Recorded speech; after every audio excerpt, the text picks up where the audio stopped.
Hello, and welcome to day 10 of Find Your Flow. Today's pose, Chaturanga Dandasana, also known as four-limbed staff pose. We're going to go into Chaturanga from a plank pose. So if you need a review on plank, including modifications and variations, please check back to day 9's video.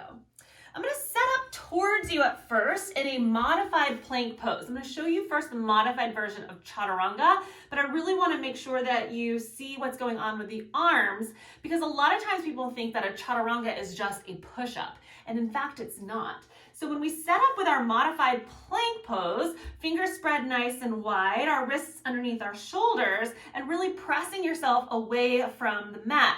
So Chaturanga is a lower down by bending the elbows, but when you bend the elbows, bring the eyes of the elbows a little more forward. That way, as you bend the elbows, your upper arms can stay closer in to your torso. It's also important to make sure that the shoulders don't round in. We want to keep the shoulders back and down and the shoulders nice and broad through the front and the back of the chest. So lowering down halfway would be your Chaturanga. Now in a modified plank, I'm just going to tell you to go ahead and lower all the way down, because the next pose that typically happens is going to be our poses for day 11 and day 12.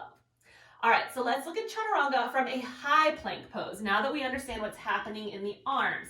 So from high plank pose, go ahead and set that up. Again, you can check back from the prior videos on plank. So high plank pose, we're going to start with our wrists underneath our shoulders, strong through the arms once again.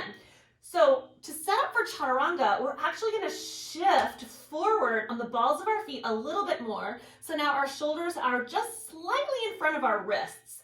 Now when we lower down by bending our elbows, ideally our elbows are a little more stacked over our wrists as we lower halfway down.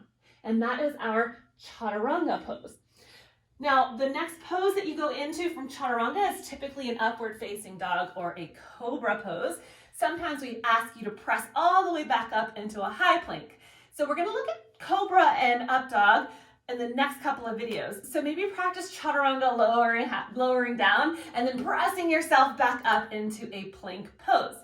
Chaturanga is an amazing pose to build strength in the chest and in the arms, and of course all the benefits from plank pose. Strong core, strong through the spine, all the muscles that are supporting our spine, our legs, our feet, and our ankles.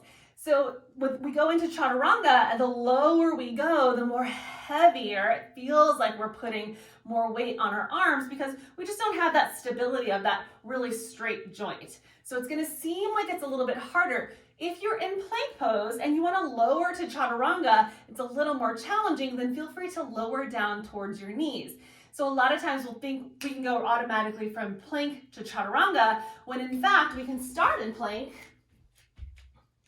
start lowering through Chaturanga and realize, ooh, this is a lot of work, and then you can lower your knees and continue on. And then of course press yourself back up as you want to be able to practice that. So take some time with Chaturanga, try it out, try some variations on your knees and on the balls of your feet, and I will see you tomorrow for day 11. Namaste.